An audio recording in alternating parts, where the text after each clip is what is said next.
Hai Sobat Makan, di video ini Mimin ingin melanjutkan cerita One Punch Man versi One Sensei. Bagi sobat yang ingin melihat secara urut, sobat bisa lihat playlist yang sudah Mimin buat. Di sana sudah Mimin urutkan chapternya. Sebelum ke video yang lebih lanjut, bantu Mimin dengan like dan subscribe-nya ya. Dan jangan lupa loncengnya juga.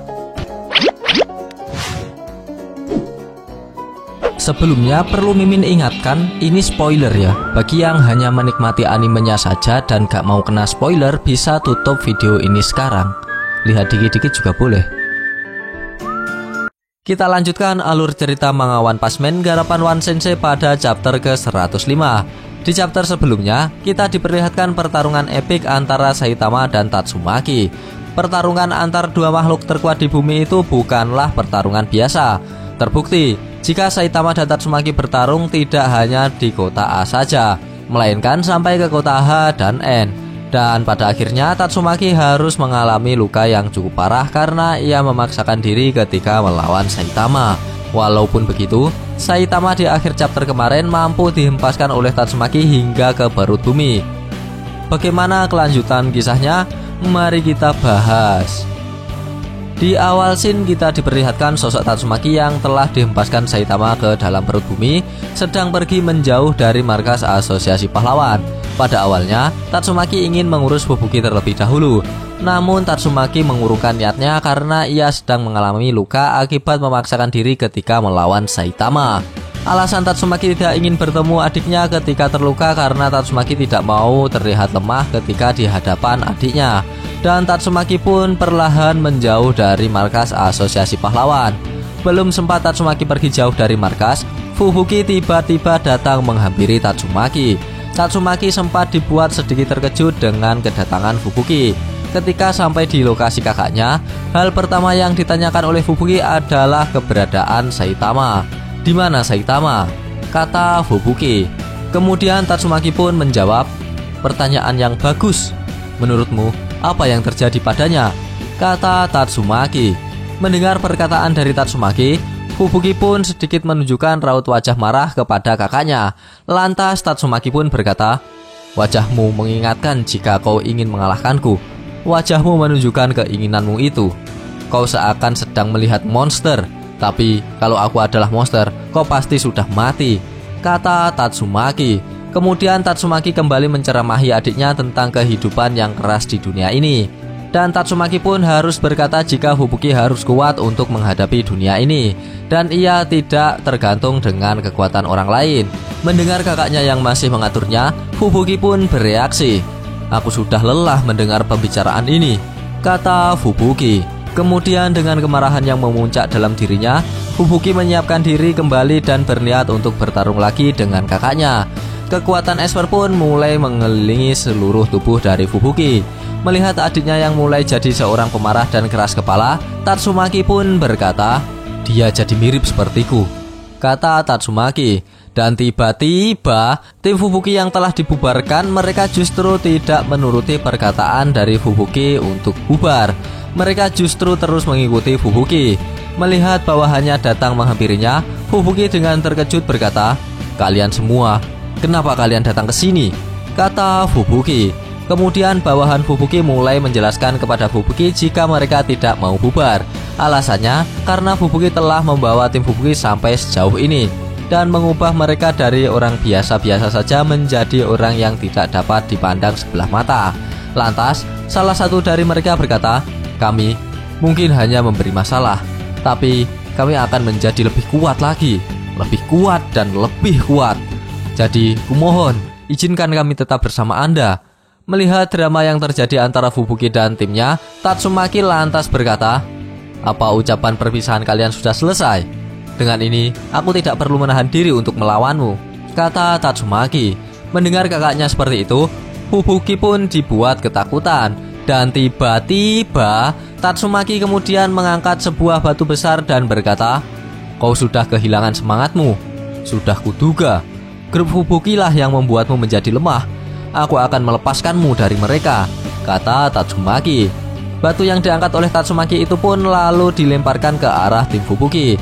Dengan panik, Fubuki lalu berkata, lari, kata Fubuki kepada bawahannya. Belum sempat tim Fubuki lari untuk menyelamatkan diri, salah satu dari mereka terkena serangan batu besar. Namun melihat rekannya terkena serangan dari Tatsumaki, tim Fubuki lain justru membuat barisan di depan Fubuki untuk menjadi tameng untuk Fubuki. Lalu salah satu dari mereka pun berkata, "Kami sudah membicarakan ini sebelum datang ke sini, dan kami memutuskan kalau mati saat melawannya lebih baik daripada lari dan membubarkan diri." Fubuki pun dibuat terkejut melihat bawahannya sampai berbuat seperti ini di hadapannya. Bawahan Fubuki mulai menyiapkan diri mereka dengan senjata-senjata yang sudah mereka siapkan untuk melawan Tatsumaki. Dan orang yang dilempar oleh Tatsumaki tadi juga sudah bangkit dan masuk dalam barisan untuk ikut menyerang Tatsumaki. Kemudian, dari sisi Tatsumaki yang melihat dirinya telah diremehkan oleh kelompok dari adiknya, Tatsumaki lalu berkata, "Lagi-lagi kalian meremehkanku. Kalian benar-benar tidak ahli dalam bidang ini. Benar-benar bodoh," kata Tatsumaki. Tatsumaki lalu menggerakkan tangannya dan akan mengeluarkan kekuatan espernya untuk diarahkan ke tim Fubuki. Namun tiba-tiba tangan Tatsumaki bergetar dan kepalanya kembali bocor. Sama seperti ketika melawan Saitama sebelumnya.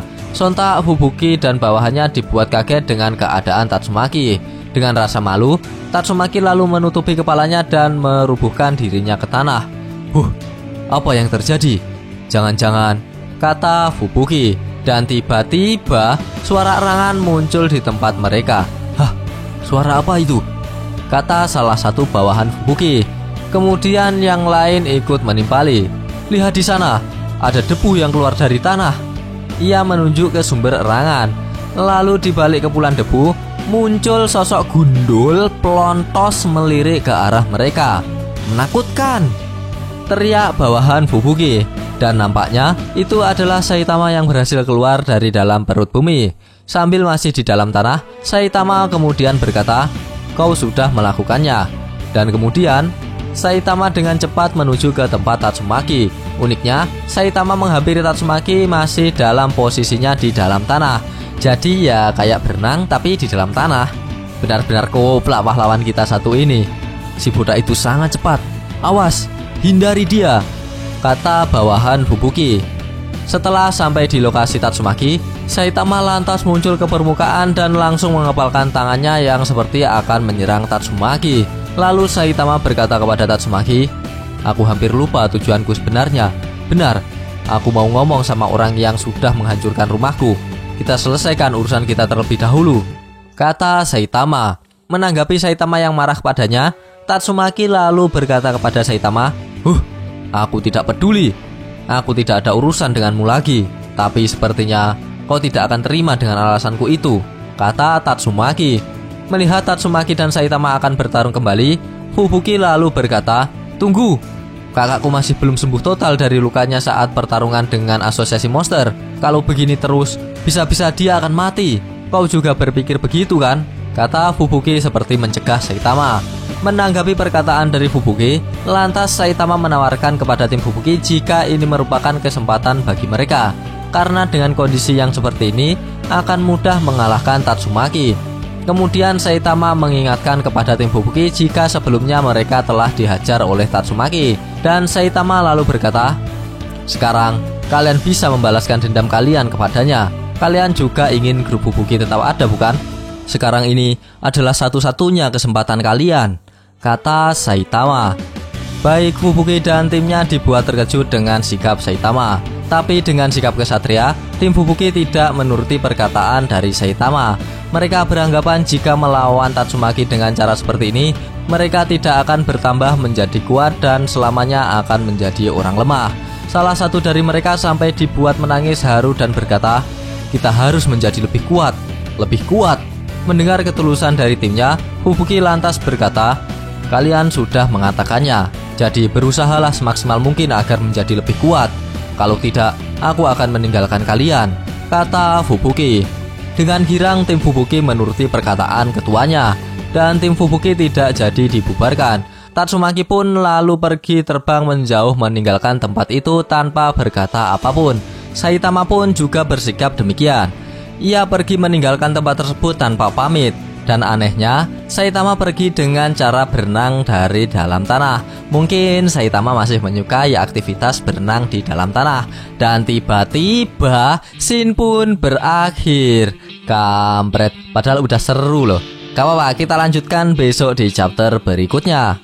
Bagi sobat yang suka pembahasan ini, bisa tekan like-nya, dan jika tidak, bisa tekan dislike-nya 2 kali biar aneh gak rugi. Jangan lupa komennya agar Mimin bersemangat dalam membuat konten. Dan yang paling penting, jangan lupa tekan tombol subscribe supaya sobat-sobat tahu updatean-updatean terbaru dari channel ini.